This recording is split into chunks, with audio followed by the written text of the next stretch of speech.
Hello, sports fans. Welcome back to another edition of Back and Forth, the only show with a lower quarterback rating than Zach Maynard. I'm Sean. And I'm Matt. And we're going back and forth.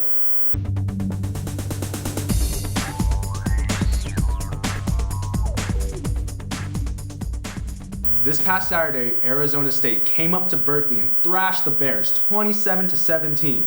Sean, what were your thoughts on the game? First of all, Matt, I think it starts up front with the Bears' offensive line. They give up 6 sacks throughout the afternoon, clearly not giving their quarterback enough time to throw the football. Zach Maynard, though, did not do his part as well. He only completed 30% of his passes, only throwing for 125 yards throughout the day, clearly not playing up to par. In addition, the Bears' defense really did not hold their end of the bargain. They gave up almost 300 yards throughout the air to the Arizona State offense and really looked out of sync the entire day. I totally agree with you, Sean. But personally, I think the blame has to be on head coach Jeff Tedford. Coming into this weekend, the Bears were 1-3, and they needed to win this game in order to keep their bowl dreams alive.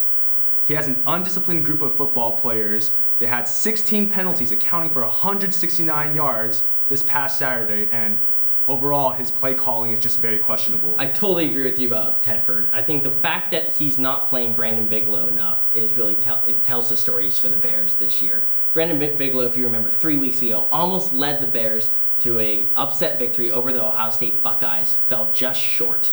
He's averaging almost 20 yards per carry when he touches the ball. Unfortunately, if he doesn't touch the ball, he can't run 20 yards. He did not get the ball once this entire game against Arizona State. Hopefully, coming up against UCLA, the Bears will feed him the ball, and hopefully that will lead to some success. This past weekend, the Cal women's tennis team took part in the Cal Nike Invitational here in Berkeley. The Bears came away victorious in both the doubles draw and the singles draw. Matt, what were your impressions from the weekend? Sean, I got 2 words for you. Sophie Susani.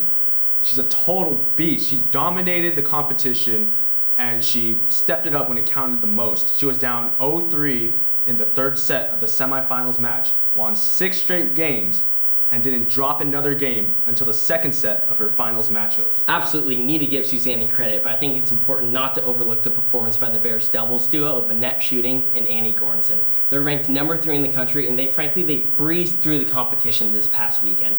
They won the finals match 8-4. They didn't lose more than 5 games in one match throughout the entire weekend. Heading into this weekend's competition in LA, it's the All-American Championship, so the competition's going to be a lot more fierce. What do you think we can expect from this Bear squad? Sean, I think the key for the women's tennis team going to LA this weekend is energy and intensity.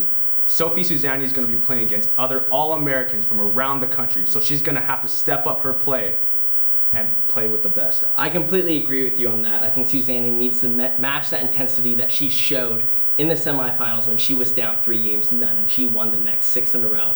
And frankly, she destroyed her counterpart in the finals. If she can do that, she should be bringing home some hardware for the Bears.